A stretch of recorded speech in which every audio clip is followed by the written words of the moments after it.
I woke up this morning with my mind was set on freedom. I woke up this morning with my mind, Lord, set on freedom. I woke up this morning with my mind set on freedom. Hallelujah, hallelujah, hallelujah, hallelujah. Today's honored guest has long been an advocate of nonviolence and is recognized as the leading figure of the civil rights movement in the United States. He was the youngest man to win the Nobel Peace Prize, winning it at the age of 35. At the present time, in addition to his civil rights activities, he's been one of the leading critics of President Johnson's war policy. It's with great pleasure that I introduce to you the Reverend Dr. Martin Luther King, Jr.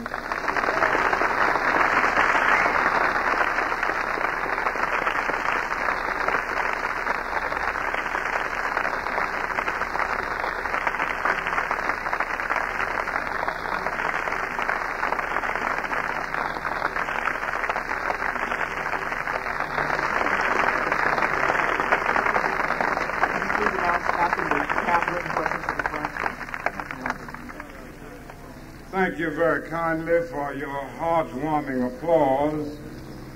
Someone has said that when an audience applauds you before you speak, that represents faith. When they applaud in the middle of your speech, that represents hope. And when they applaud at the end, that represents love. So you have demonstrated great faith today, and I certainly want to appreciate your very heartwarming applause. I need not pause to say how very delighted I am to have the privilege of coming to this great institution of learning and the privilege of discussing with you some of the vital issues of our day. No one can overlook the fact that the University of California is one of the truly great universities of our world. I think one of the great needs in our world today, and certainly in our nation, is for the revolution of values. And I, for one, appreciate the fact that you here at Berkeley have constantly reminded all of us in our whole nation that we must review our values.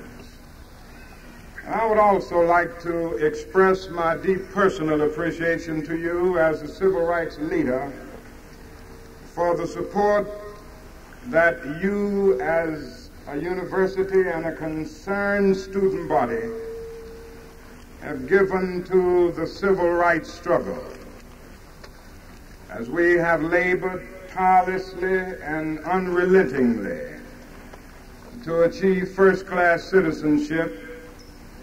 We have had the support of persons of goodwill over our nation, and I would certainly say that some of the strongest support that we have received came from this great campus, this university with students who have a great concern.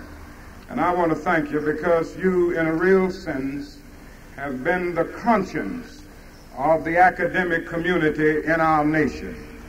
And I can only say, keep up the good work and keep up this great concern. I want to talk with you this afternoon from the subject America's chief moral dilemma. There can be no gainsaying of the fact that America has brought the nation and the world to an awe-inspiring threshold of the future. We have built machines that think, and instruments that peer into the unfathomable ranges of interstellar space. We have built gigantic buildings to kiss the skies and gargantuan bridges to span the seas. Through our spaceships, we have carved the highways through the stratosphere. Through our airplanes, we've dwarfed distance and placed time in chains. And through our submarines, we have penetrated oceanic depths. And this is a dazzling picture of our nation's scientific and technological progress.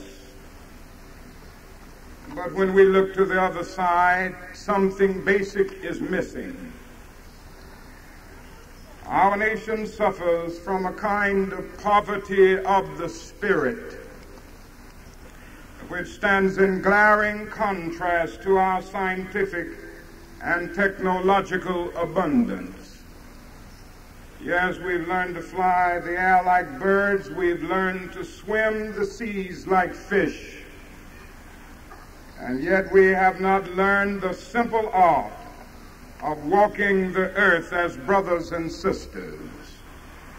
Henry David Thoreau talked once about improved means to an unimproved end. And so often we have allowed the means by which we live to outdistance the ends for which we live.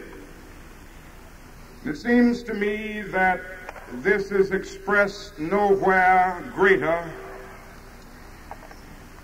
than in the continued existence of racism, poverty, and war. These are the three evils that I want to talk about this afternoon, evils that must be dealt with and problems that must be solved if we are to go on positively and creatively in the days ahead. Racial injustice is still the black man's burden and America's shame. This problem exists today because many Americans would like to have a nation which is a democracy for white Americans, but simultaneously a dictatorship over black Americans. This is one of the great problems that we find today. Now, in the struggle to get rid of racial injustice, there has been some progress, and I would not want to overlook this. For in assault after assault, the movement has profoundly shaken the entire edifice of legal segregation. And I did not go into the movements from the Montgomery bus boycott right on up through the Selma movement of 1965. Movements which literally subpoenaed the conscience of a large segment of the nation to appear before the judgment seat of morality on the whole question of civil rights. But in spite of this, we must recognize that the plant of freedom has grown only a bud and not yet a flower. We must see that the struggle is much more difficult now. For well now 12 years, the civil rights struggle dealt with the system of legal segregation and the syndrome of deprivation and exploitation surrounding this system. Many things were done during those years that we will remember as long as the cords of memory shall lengthen. But what we must see today is that with Selma and the Voting Rights Act, one phase of development in the civil rights revolution came to an end. Now a new phase has opened. And this new phase is a struggle for genuine equality. Now, in the phase that has now passed, the achievements were obtained at bargain rates. It didn't cost the nation anything to integrate lunch counters. No expenses were involved. No taxes were involved. It didn't cost the nation anything to integrate libraries, motels, and hotels. It didn't cost the nation anything to guarantee the right to vote. Now we are dealing with issues that will cost the nation something in terms of billions of dollars. And the other thing that we must see is that we are now dealing with issues that will demand a radical redistribution of economic and political power.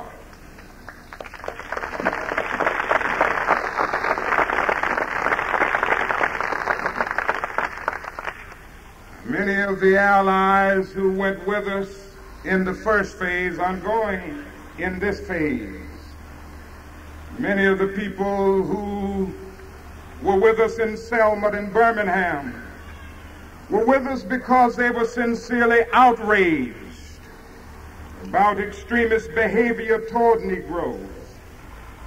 The problem was they were against Bull Connor and Jim Clark and their actions and all of their violence expressed openly toward Negroes.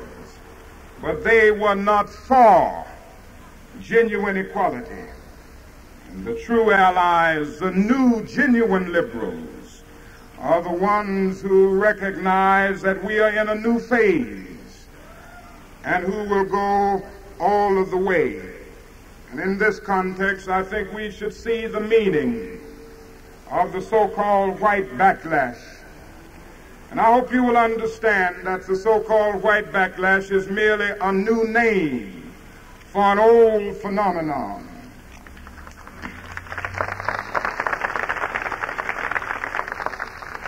We must honestly face the fact that there has never been a single, solid, determined commitment on the part of the vast majority of white Americans on the whole question of racial equality.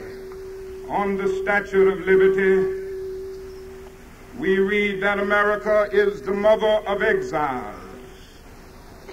But it doesn't take us long to realize that America has been the mother in most instances of its white exiles from Europe. It has never evinced that kind of maternal care and concern for its black exiles who were brought to this country in chains from Africa. And it is no wonder that in one of the sorrow songs of early days, the Negro could cry out, "Sometimes I feel like a motherless child." What we see is a constant moving forward, taking a step forward on the question of racial justice, and then taking a step backwards at the same time. In 1863, through the Emancipation Proclamation, the nation freed the Negro from the bondage of physical slavery. But the Negro was not given land to make that freedom meaningful.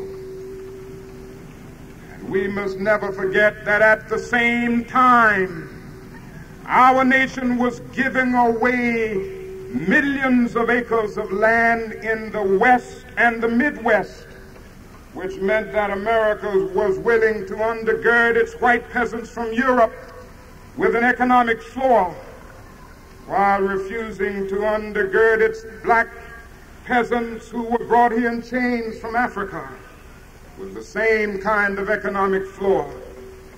Therefore, emancipation for the Negro was freedom to hunger. It was freedom to the winds and rains of heaven. It was freedom without bread to eat, without land to cultivate. It was freedom and famine at the same time. In 1875, the nation passed a civil rights bill and refused to enforce it. In 1964, the nation passed an even weaker civil rights bill, and even to this day, it has not been enforced in all of its dimensions.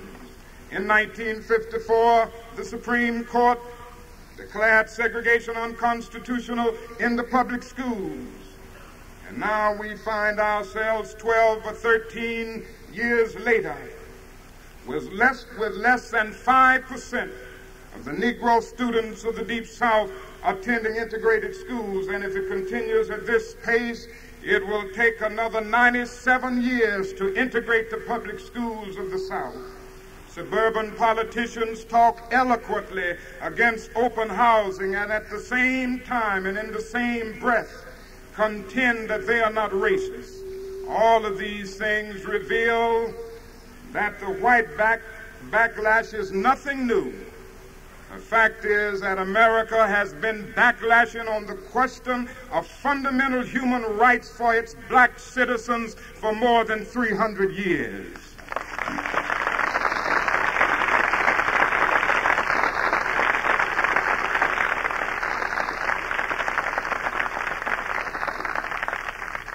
So we must not allow anybody to take our eyes from the real problem. I condemn riots as strongly as anybody, but riots did not cause the white backlash.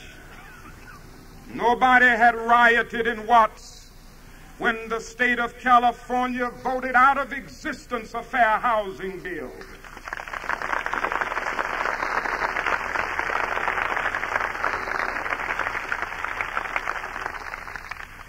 There were no chance of black power when 4 innocent, unoffending, beautiful Negro girls were killed in a church in Birmingham, Alabama, and nothing has been done about it to this very day. We must see the problem where it is. The problem is that white America, and I don't mean all white Americans, but white America has never solidly committed itself on the question of racial justice. And it means that now we must gird our courage. And those who are committed to the struggle for justice and freedom must work harder than ever before. For I'd assure you that we need this kind of activity and this kind of work more than we had it even in the first phase. I know that we're going through a period where there are understandable suspicions in some segments of the Negro community concerning the commitment of white Americans. And I can understand this feeling psychologically and otherwise. No one must allow this feeling to make us feel that the Negro can do this job all by himself. Somehow we must work together, realize that by working together and creating constructive, committed alliances, we can go on in the days ahead. And I, for one, am convinced that there are still thousands, even though they represent a numerical minority, of white persons in this country, many of whom are under the sound of my voice right now, who cherish justice and democratic principles above privilege, and who are willing to go with us all the way. And this is why I can still sing without any reluctance, black and white together we shall overcome.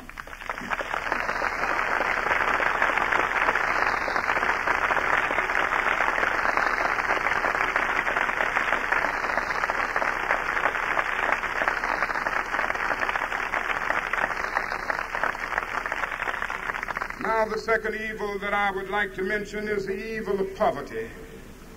like a monstrous octopus. It extends its nagging, prehensile tentacles in villages and cities all over our nation. Some 40 million of our brothers and sisters are poverty-stricken. Many of them go to bed hungry at night. I've seen them with my own eyes. I've lived with them in the ghettos of our nation. Some of them are Indians. Some are Mexican Americans. Some are Puerto Rican. Some are Appalachian whites. And the largest group in proportion to its size in the population is the American Negro. Negroes and poor people generally find themselves today smothering in an airtight cage of poverty in the midst of an affluent society. Now something must be done about this. Something must be done about it quickly. When we look at the Negro community, for an instance, we are facing a major depression every day. The unemployment rate among Negroes is set forth by the Labor Department at 8.4%. Unemployment in the nation generally is about 4%. But they don't deal with all of the facts because they are dealing with statistics that can be gathered as a result of people who've been in the labor market and those who still go to the employment office to try to find work. They aren't dealing with the hundreds and thousands of discouraged Negroes, many of whom have lost hope. They've had so many doors closed in their faces. They've come to conclude that life is a long and desolate corridor with no exit sign. They've lost motivation. There may be another 7 or 8% in that category, which means that the unemployment rate among Negroes may well be 16%. Among some young people, among the youth in the Negro community in some cities, it goes up as high as 35 and 40%. If the nation as a whole confronted what the Negro is presently confronting economically, we would be in a major depression more staggering than the depression of the 30s. And it's not only unemployment. Most of the poor people are working every day but earning so little money they cannot begin to gain the basic necessities of life. Something must be done about this. Ultimately, a great nation is a compassionate nation. Ultimately, a great person is concerned about the least of these. And I contend that we still have poverty in America today because there are still all too many people who are trying to be conscientious objectors in the war against poverty. There's somewhere else we ought to be conscientious objectors, which I'll talk about in a few minutes, but not in the war against poverty.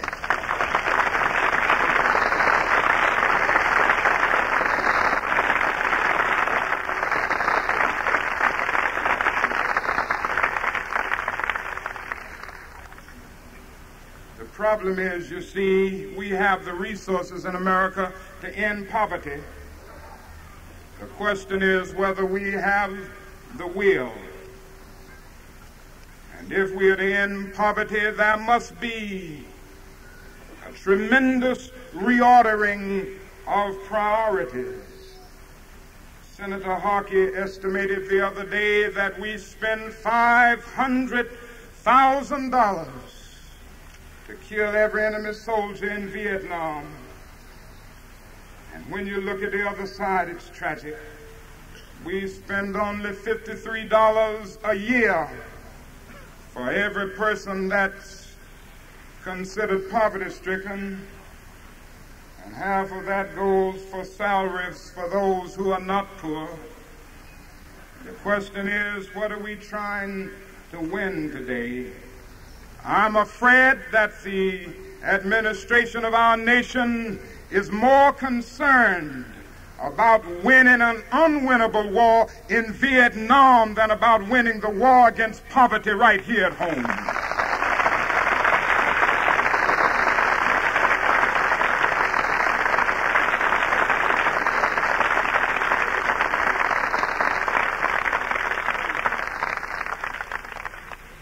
Now this leads me to the next evil. It is the evil of war. And nowhere is this evil expressed today more than in the tragic, unjust, evil war in Vietnam. It's tragic that we got in it from the very beginning. As Professor Comminger has said, this tragic war is a product of a gigantic miscalculation that the world after 1945 was and would remain divided into two great blocks, one representing light and the other darkness, and that we who represented the light stood at Armageddon and battled for the Lord. Somehow we moved right on with those miscalculations.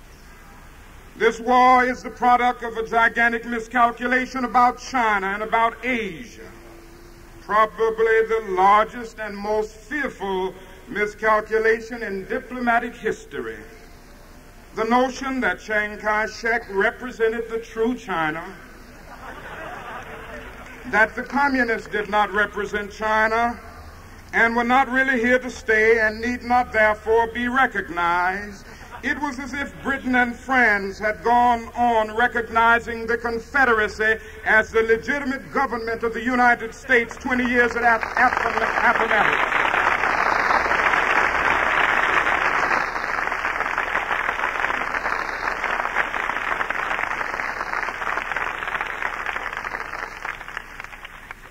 It is the product of an almost demonic delusion that we were not only called upon to set and keep the rest of the world straight, but that we had the material, intellectual, and moral resources to do this.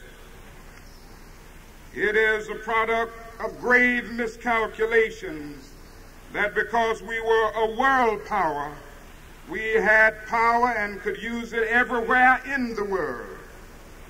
And out of this melancholy body of obsessions and miscalculations have come those notions now so familiar that we, not the United Nations, are the peacekeeping instrument of the modern world. Once accept these assumptions almost paranoid in their sweeping vastness, and our war in Vietnam takes on a kind of nightmarish logic. This war has all of the dimensions of a Greek tragedy.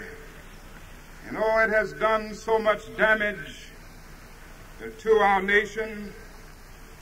As a result of this war, we have seriously impaired the United Nations. We have forfeited the support of our allies.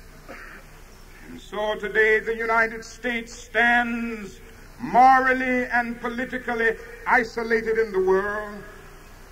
We have greatly strengthened the forces of reaction in our country and excited violence and hatred among our people. We have strengthened the military-industrial complex, which even President Eisenhower once warned us against. Then we have blocked the self-determination of a people. And whether people in our country realize it or not in large numbers, we are in the tragic position in the war in Vietnam of engaging in a process that perpetuates white colonialism covered up with certain niceties of complexity.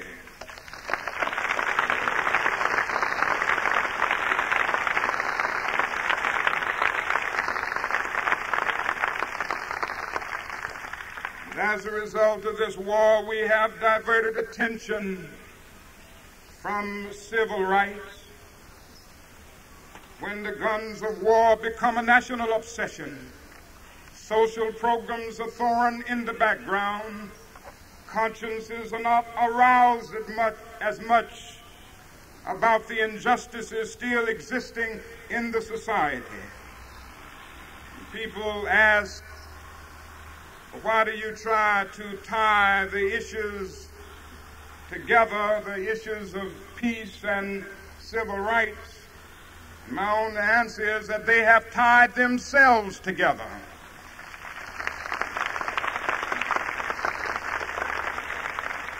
There can be no doubt of the fact that this war has hurt the civil rights movement, and this war is standing in the way of programs that could aid us in dealing with this new phase of the human rights revolution. Another thing about the war in Vietnam is that it has made the principle of dissent one of the chief casualties of the war.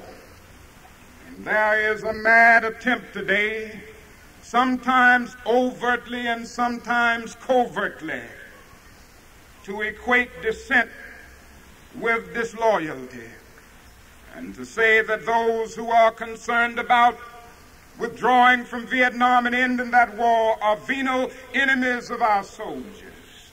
Well, I want the record to show that I'm against the war, and one of the reasons, along with many, is that I see so many fine, bright, promising young men taken out of society, taken out of school, sent away to fight in this unjust war. And what we are saying is that we are our boys' best friends because we want them to come home. It's time to come home from Vietnam.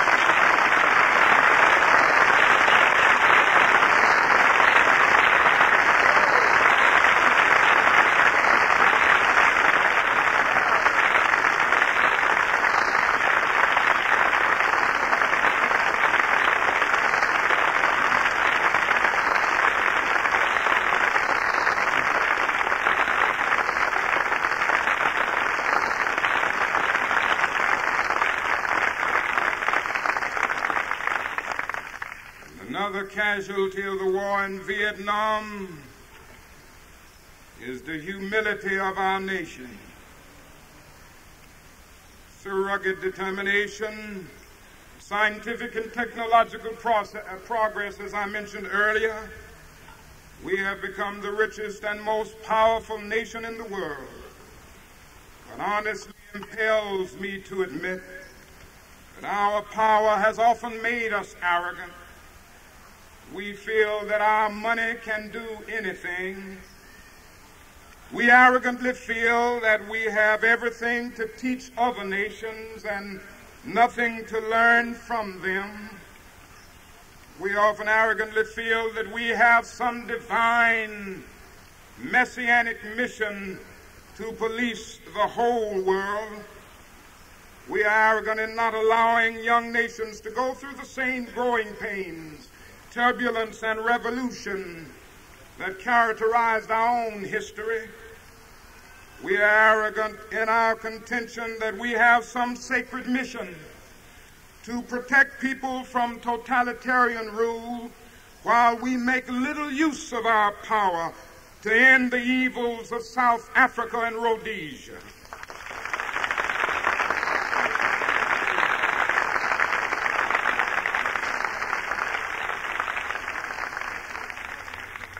We are arrogant in professing to be concerned about the freedom of foreign nations while not setting our own house in order. Many of our senators and congressmen vote joyously to appropriate billions of dollars for the war in Vietnam. And these same senators and congressmen vote loudly against a fair housing bill to make it possible for a Negro veteran of Vietnam to purchase a decent home.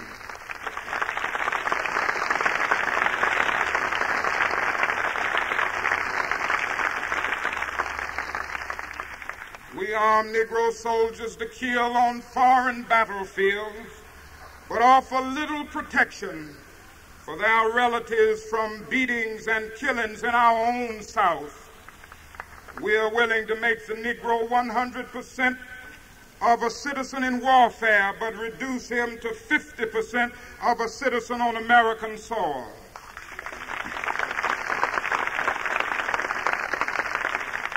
And so of all the good things in life, the Negro has approximately one half those of whites. Of the bad things, he has twice those of whites. Thus, half of all Negroes live in substandard housing, and Negroes have half the income of whites. When we turn to the negative experiences of life, the Negro has a double share. There are twice as many unemployed. The infant mortality rate is double that of white, and there are twice as many Negroes dying in Vietnam as whites in proportion to their size in the population. And all of this tells us that our nation has a great deal to do in using its vast resources of power to solve the problems facing our nation and facing mankind. The other thing about this war in Vietnam is that it has increased the possibilities of all-out nuclear warfare, and therefore it has increased the possibilities of the destruction of all mankind. And I must say to you honestly this afternoon, and I'm sad to say it, but I fear that the clouds of the Third World War are hovering mighty low. And if there is a Third World War which can destroy the whole of mankind, our government will have to take the chief responsibility for making this a reality.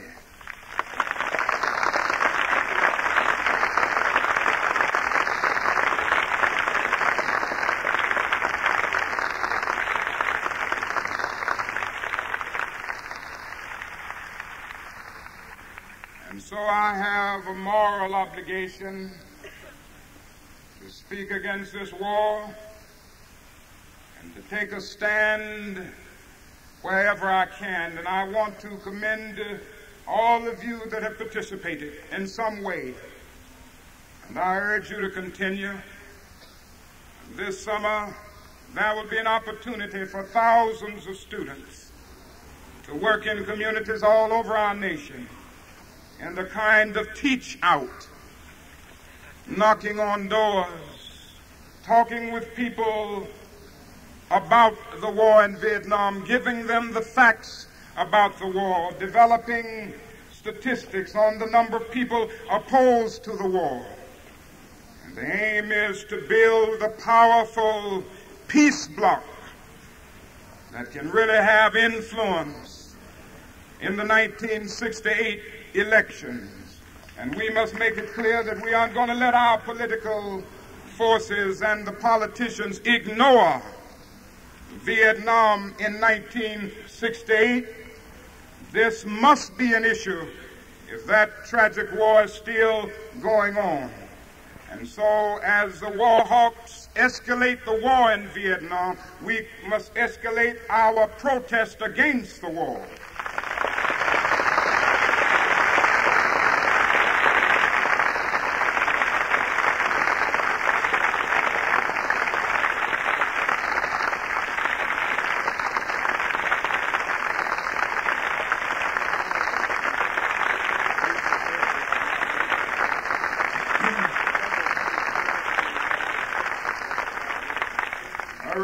Said to me the other day, Dr. King, don't you think you're hurting your influence? Don't you think by taking a stand against the war in Vietnam, you are losing many people who once respected you? They will no longer listen to you now. Don't you think you must kind of move back, go more toward the administration's policy? And I looked at this reporter and said, I'm sorry, sir, but you don't know me. I'm not a consensus leader.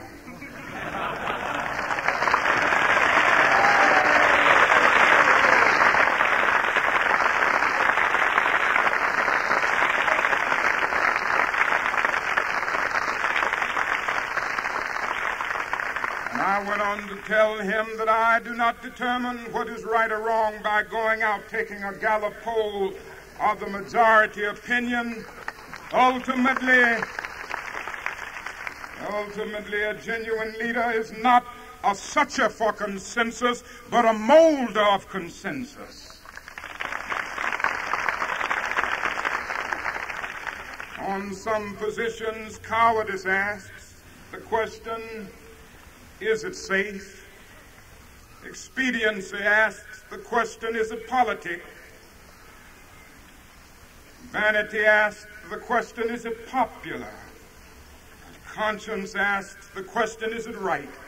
And there are times in life that you must take a stand that is neither safe, nor politic, nor popular, but you take it because it is right. And that is where I stand today.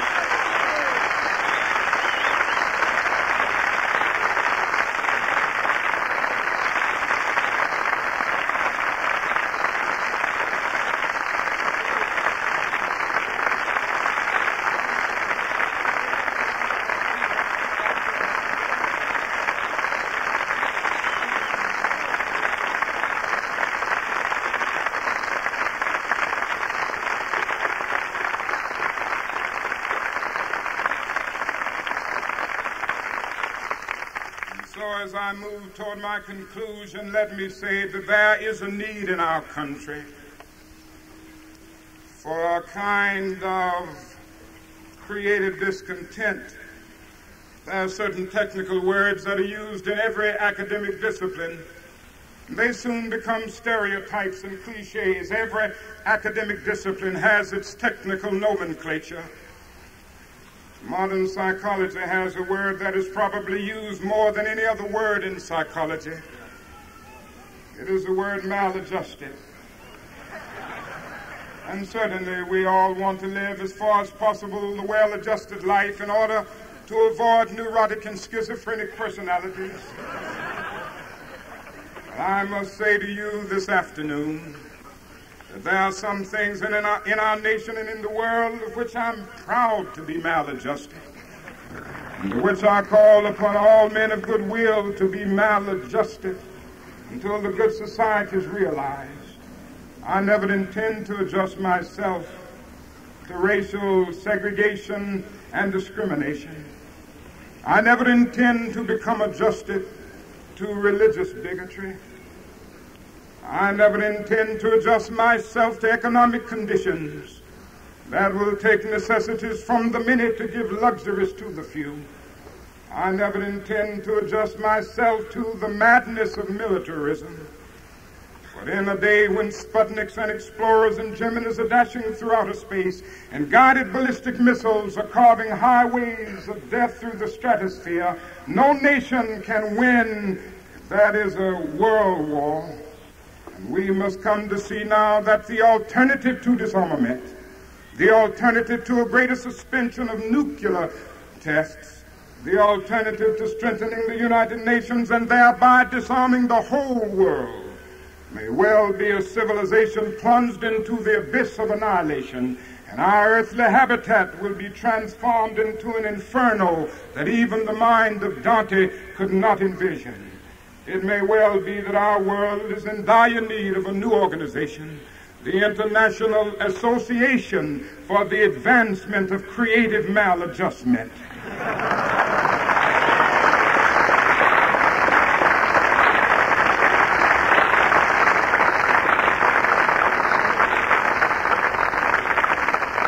Men and women who will be as maladjusted as the prophet Amos, who in the midst of the injustices of his day could cry out, let justice roll down like waters and righteousness like a mighty stream.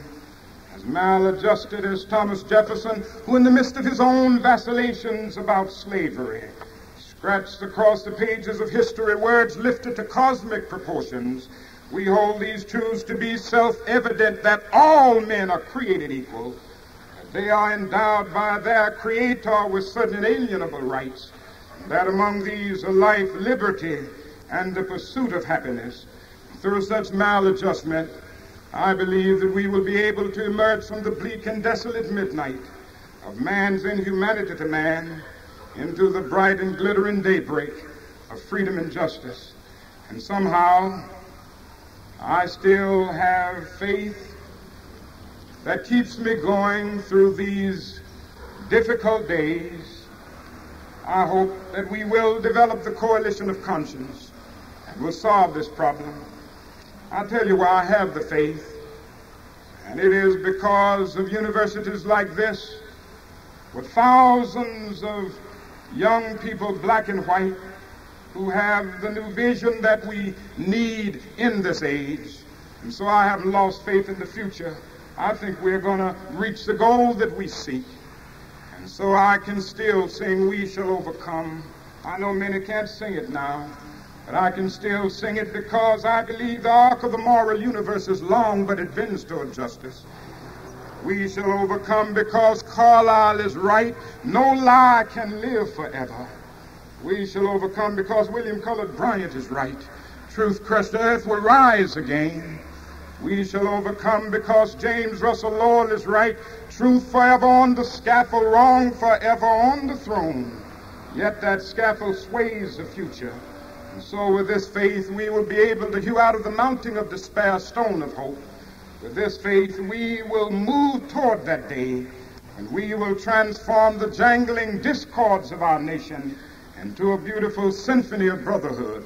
With this faith, we will speed up the day when all men, black men and white men, Jews and Gentiles, Protestants and Catholics, believers and non-believers, will be able to join hands right in this nation and sing in the words of the old Negro spiritual, "Free at last, free at last. Thank God Almighty, we are free at last."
It's been a long time.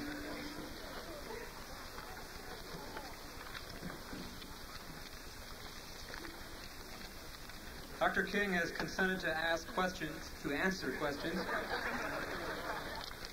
He already asked them.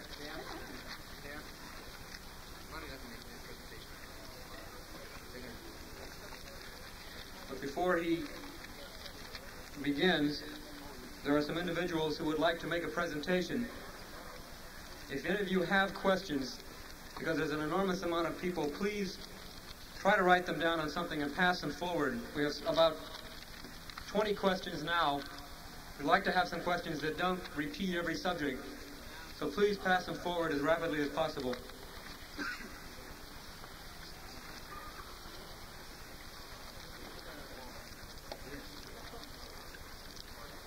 Dr. King, among us there are many thousands who have participated in the anti-war movements, the civil rights movements of the past, and many of us are very, very tired of voting for politicians that during election times talk peace and the day after escalate wars.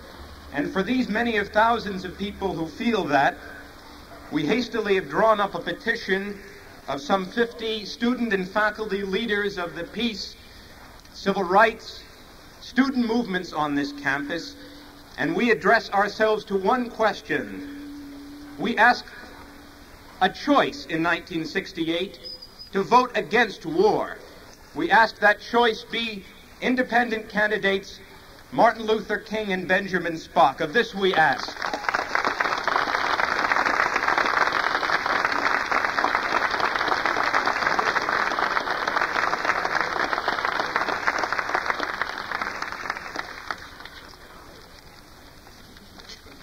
Dr. King would like to reserve his comment. There are about 5 questions which ask something relevant to do with that petition. First question is, Dr. King, do you advocate direct political resistance to the draft and the war effort instead of, or in addition to, religious opposition, a doctrine based on belief in a supreme being? If so, in which manner do you recommend today's youth confront the United States government? First, I think that is absolutely necessary to begin a massive movement through letter writing and other means, demonstrations if necessary, to change the draft laws on this whole question of conscientious objection. As you know, at the present time, it's based mainly on religious views in opposition to all wars, which means that only a pacifist could be accepted as a conscientious objector. I think the time has come for our nation to stop this process of invading the lives and even the convictions of thousands and thousands of young men in our country and give them the opportunity to be conscientious objectors of a particular war. This, I think, is very necessary, and I really think we need a movement around this. And I'm convinced that if this isn't done, thousands and thousands, and I believe it's growing every day, of young men who find this war objectionable and abominable are going to choose jail rather than going to fight in Vietnam.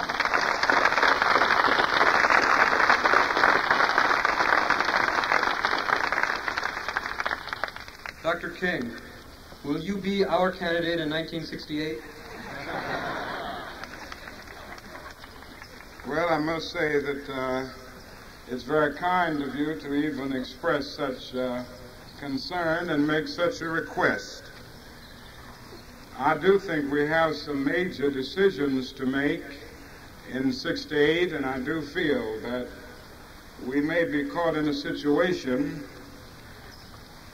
where we have the administration's policy being expressed by the administration itself and the Republican candidate running with the same policy or even a policy to the right of the administration. Now, that would happen if Brother Nixon got the nomination. And, of course, I certainly wouldn't come to California and talk about your good governor.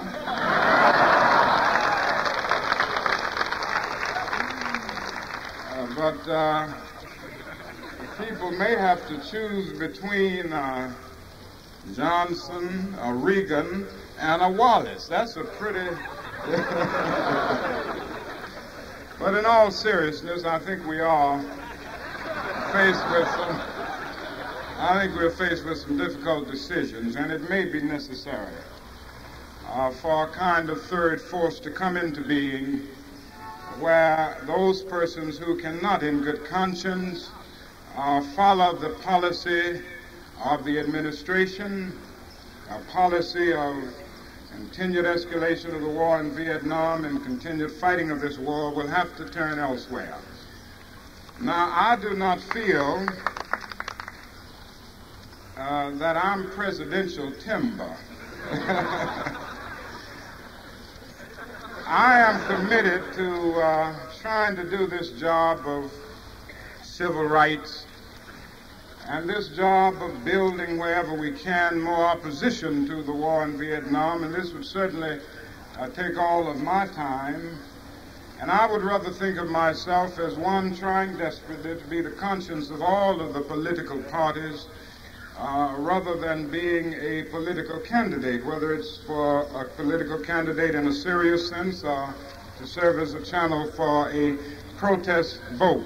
I think there are good people that could be turned to for this, and I must frankly say that I have no ambitions or intentions in this area, and I hope that those who have raised this will understand that it's a part of my deep convictions to put all of my time now in trying to build the opposition to the war and also to deal with the great problems that we have in the civil rights movement. And I've just never thought of myself, and I can't now think of myself, as a politician. Of course, I do have sense enough to know that I couldn't win either.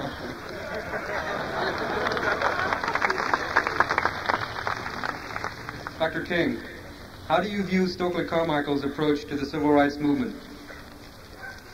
Well, I would prefer to reverse the question. I got that question today, and the question in substance said that that Stokely Carmichael had harmed the civil rights movement.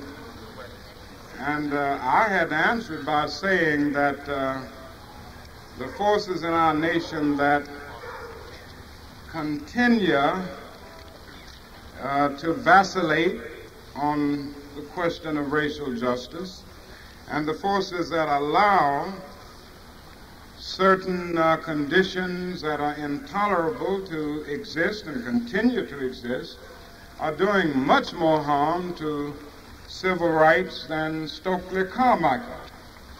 I think also there may be points that some would disagree with in Stokely's philosophy, but I do think he has raised some very fundamental questions that we must all recognize.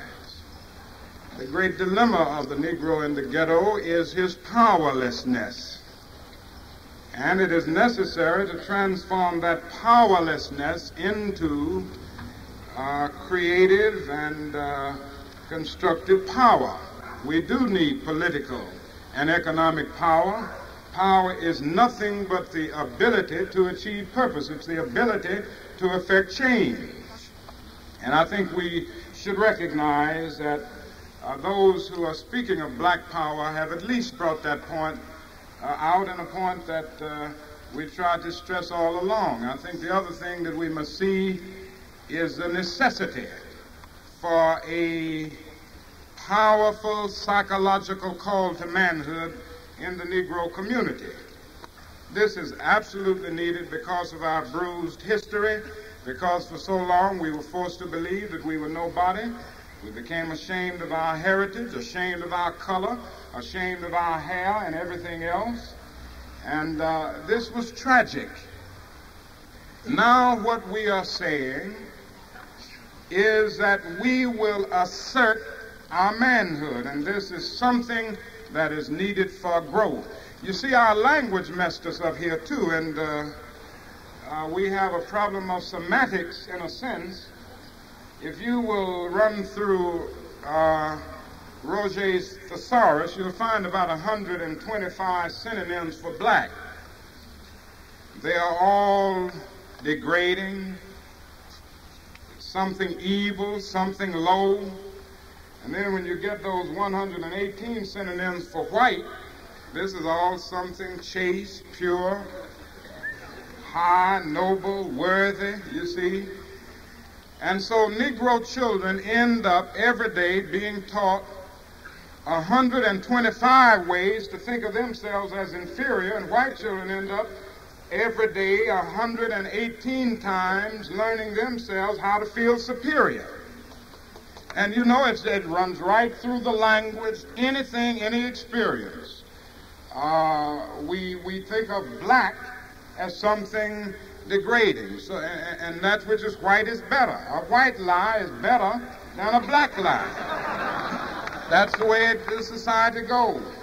And so that everything degrading, and even that which is passing off or dying, is when you go to a funeral, the hearse is black, the suit you have to wear is black, and so that the language has given the impression that black is degrading and black is something that is unworthy. And what we are saying now is that black is beautiful, and as beautiful as any color in the world.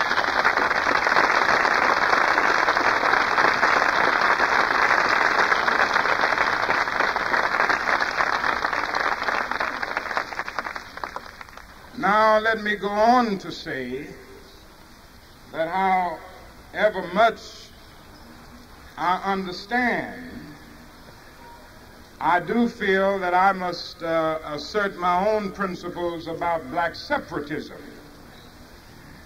And I think we'll have to understand what brought the mood at points of black separatism into being. But I have to look at the fact that if the problem is to ultimately be solved, we must face the fact that there is no separate black path to power and fulfillment that does not intersect white roots. The problem is that we are dealing with problems in civil rights now that are human problems. And in order to solve them, you've got to get people on all levels to work to bring them about. We are dealing with poverty, for instance, which, as I said earlier, is larger than the black man. And the only way you can get rid of poverty and the only way you can get rid of slums would be through billions of dollars. And, of course, in order to do this, we've got to have constructive alliances of the real forces of commitment and goodwill.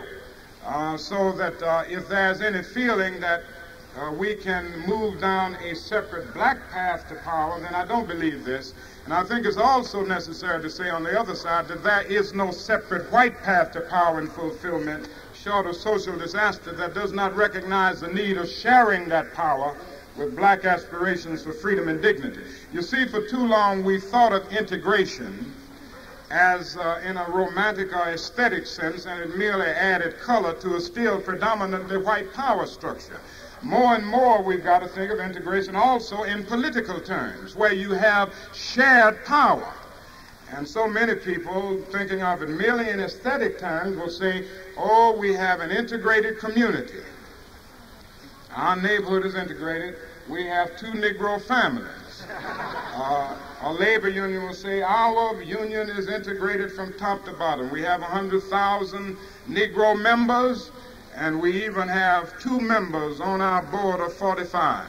And that becomes integration, you see. And, of course, integration is always moved toward the white community. It's the Negro going to some white rather than, again, an interchange. And I think it is very necessary to see all of this. And I would say that these questions have been raised, many of them have been raised by Stokely Carmichael, and these questions need to be raised. Now, the final point that I'd like to bring out is that I'm not sure of Stokely's views on violence versus nonviolence. He says these questions are irrelevant. I think you know my views on that, and I don't need to go into it in a long sense. I still believe that nonviolence is the most potent weapon available to the Negro in his struggle for freedom and justice. Now, I don't mean a weak emotion. Many people think of nonviolence as something weak. They fail to see that there is a masculinity and strength in nonviolence when it's truly organized, and it takes great courage. Many people confuse non-resistance to evil with nonviolent resistance. Nonviolent resistance does resist. And I do not see the possibility, even in practical terms, of the Negro winning a violent revolution in the United States. We have to study history here. And history tells us that no violent revolution is won unless the practices, those who are practicing the violence and seeking to overthrow a particular regime have the support of the non-resisting majority. Now, it may be true that during the Bolshevik Revolution, let us say, that all of the Russian people were not involved in the fighting, but they had the support of the vast majority of people as they were engaged in the fighting. It may be true that Castro has had a few people in the hills, but never forget that Castro had the support and sympathy of more than 95% of the Cuban people in seeking to overthrow the Batista regime. That's one thing that's true in every revolution. The other thing is, in most revolutions, in order to win, you've got to divide the army. A study of revolutions will reveal that the resisting violent force ultimately won the army. Now, I must be honest enough to tell you that I don't think the army, as it is presently structured, are going to aid the Negro in overthrowing anything in that sense. And certainly we wouldn't have the support of the vast majority of American people in a violent revolution. So even in practical terms, I think our best course of action is to develop programs of powerful organization around certain definite aims and objectives and move militantly to the point of achieving them. And I tell you, a mighty good program, as I mentioned earlier, somewhere today, to solve the problems that I see in the poverty area. We've got to do more than some of the things we're doing now, because this is not even a good skirmish on poverty, much less a war against poverty. We are in dire need of a guaranteed annual income for all American families.